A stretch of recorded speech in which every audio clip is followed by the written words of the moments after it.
अस्सलाम वालेकुम दोस्तों, क्या आपको पता है कि अगर मिडिल ईस्ट की किसी एक कंट्री ने सिर्फ ये एक बटन दबाया तो अगले 72 घंटों में भारत की इकोनॉमी, आपकी गाड़ियां और यहाँ तक कि आपका राशन भी रुक सकता है। और कैसे हमारे लेजर मैन और मोदी जी की डिप्लोमेसी एक दिन हमें ले डूबेगी, क्योंकि ये कहना गलत नहीं है कि हम अब तक ईरान, रशिया और अमेरिका की दया पर जिंदा है। ये जानते हैं कैसे इंडिया का दुनिया पर डिपेंड रहना और डिप्लोमेटिक बने रहना हमारे लिए कैंसर की तरह एक्ट कर रहा है। दोस्तों, आज पूरी दुनिया ग्लोबल वॉर की दहलीज पर खड़ी है। एक तरफ रशिया और यूक्रेन का डेडलॉक है और दूसरी तरफ ईरान और इजराइल की जंग पूरे क्षेत्र को जला रही है। Cyber war, drone war, chip war, सब कुछ एक साथ चल रहा है। और इस महायुद्ध में भारत ऐसी न्यूट्रलिटी मेंटेन कर रहा है जो पूरी दुनिया की समझ से बाहर है। हम रशिया से तेल ले रहे हैं, अमेरिका से डिफेंस डील्स कर रहे हैं और ईरान के पोर्ट्स को अपना गेटवे बना रहे हैं।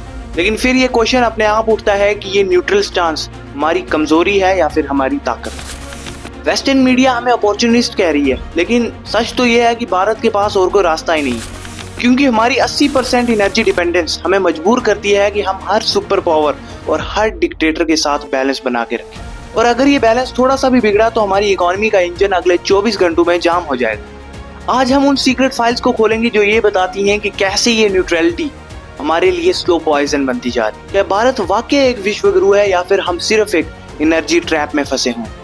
चलिए डिटेल में समझते हैं।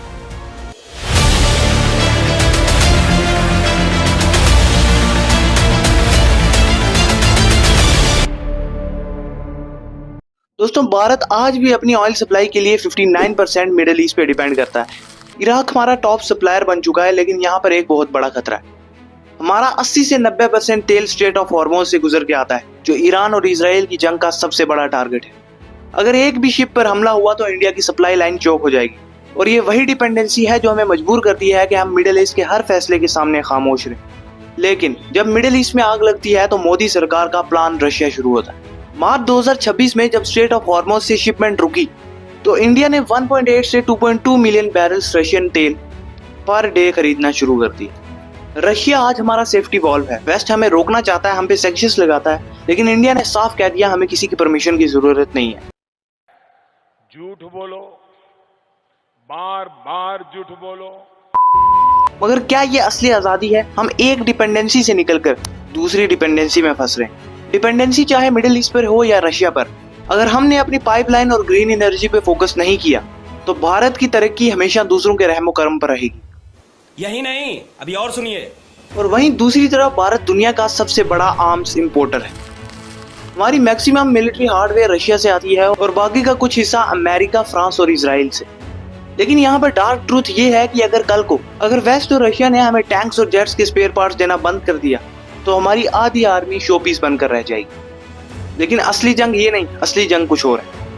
हमारा हर मिसाइल, हर फाइटर जेट और यहाँ तक कि हमारा आधार डाटा जिन सेमीकंडक्टर्स पे चलता है वो 90% ताइवान से आते हैं। और अगर चाइना ने ताइवान पर ऑपरेशन एपिक फ्यूरी जैसा कुछ किया तो इंडिया का डिफेंस सिस्टम और टेक सिस्टम तो ब्लाइंड हो जाएगा। हम गूगल, माइक्रोसॉफ्ट और AWS के सर्वर पर डिपेंड है। हमारा डाटा फॉरेन क्लाउड्स में स्टोर है। मतलब साफ है कि हमारा रिमोट कंट्रोल हमेशा वाशिंगटन, बीजिंग या फिर मॉस्को के हाथ में रहेगा। जब तक हम आत्मनिर्भर सिर्फ नारों में हैं, चिप्स और इंजन पे नहीं, तब तक हम सिर्फ एक धोखे में। दोस्तों, हमने बाइकआउट चाइना के नारे लगाए, टिकटॉक को बैन किया और सोचा कि हमने चाइना को हरा दिया। लेकिन असलियत यह है कि 2026 में भी हमारा चाइना के साथ ट्रेड डिफिसिट रिकॉर्ड $100 बिलियन के पार जा चुका है। हम चाइना से सिर्फ खिलौने नहीं, अपनी इंडस्ट्रीज का ऑक्सीजन मंगवा रहे हैं, APIs, इलेक्ट्रॉनिक्स और सोलर पैनल्स। क्या आपको पता है कि भारत के फार्मेसी ऑफ द वर्ल्ड होने का राज क्या है? हमारी 70% दवाइयों का रॉ मटेरियल या API चाइना से आता है। और अगर कल को चाइना ने सप्लाई रोक दी तो हमारे हॉस्पिटल्स में पैरासीटामोल मिलना मुश्किल हो जाएगा। और यही सेम हाल सोलर एनर्जी का है। मोदी सरकार ग्रीन एनर्जी के सपने तो देख रही है, लेकिन उन सोलर पैनल्स के 80% सेल्स मेड इन चाइना है। हम एक ही दुश्मन पर अपनी एनर्जी और हेल्थ दोनों के लिए डिपेंडेंट है। और यही है सप्लायर पैराडॉक्स। हम बॉर्डर पे चाइना से लड़ रहे हैं, लेकिन उन्हीं के पैसों और माल से अपनी इकोनॉमी चला रहे हैं। चाइना हमें मिलिट्री से ज्यादा सप्लाई चेन से कंट्रोल कर रहा है। अब बात करते हैं उस सवाल की जो मैंने आपको स्टार्टिंग में पूछा था। मान लीजिए कल को मिडिल ईस्ट या फिर ताइवान पर ऑपरेशन एपिक फ्यूरी जैसा कुछ हो जाता है और ईरान स्ट्रेट ऑफ हॉर्मोज को पूरी तरह बंद कर देता है, या फिर वेस्टर्न कंट्रीज रशिया से तेल खरीदने पर सेकेंडरी सैंक्शंस लगा देते हैं, तो सोचिए अगले 72 घंटों में क्या होगा। पहले 24 घंटे में पेट्रोल पंप्स पर 2-2 किलोमीटर लंबी लाइन लग जाएगी।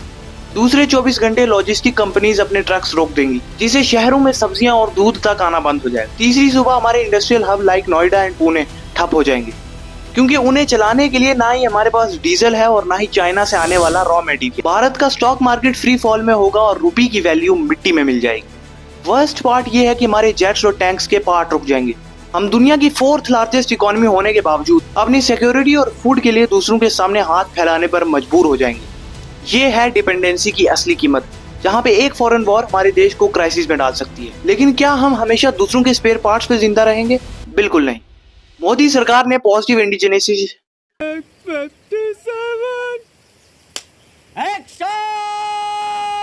मोदी सरकार ने पॉजिटिव इंडिजिनाइजेशन की लिस्ट जारी की है, यानी 400 से ज्यादा ऐसे वेपन्स और पार्ट्स जो अब सिर्फ मेड इन इंडिया होंगे। हमारा INS विक्रांत एयरक्राफ्ट कैरियर और तेजस इसका सबसे बड़ा सबूत। हम बायर से मेकर बनने की राह पर हैं ताकि किसी फॉरेन डिक्टेटर के साइन से हमारी आर्मी ना रुके। लेकिन असली जंग चिप्स की है, जिसके लिए इंडिया ने $10 बिलियन का सेमीकंडक्टर प्रोग्राम शुरू किया है, ताकि ताइवान पर हमारी डिपेंडेंसी कम हो सके। साथ ही ग्रीन हाइड्रोजन और सोलर PLI स्कीम के जरिए हम मिडिल ईस्ट के ऑयल ट्रैप को तोड़ रहे हैं। हमारा टारगेट है 20% एथनॉल ब्लेंडिंग, जो हर साल का 50,000 करोड़ का फॉरेन एक्सचेंज बचा रहा है। लेकिन सवाल ये है कि क्या इतना काफी है?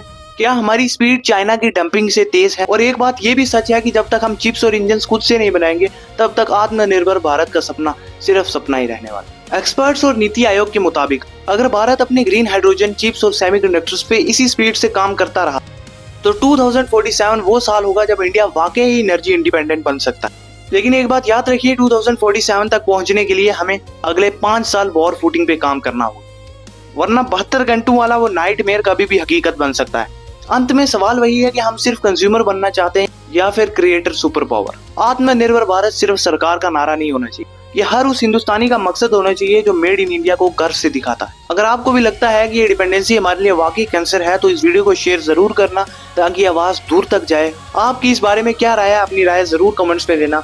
मैं हूं मोहिब अल्ताफ और आप देख रहे हैं द डिपेंडेंसी ट्रैप। मिलते हैं अगली वीडियो में, तब तक के लिए जय हिंद एंड सब्सक्राइब।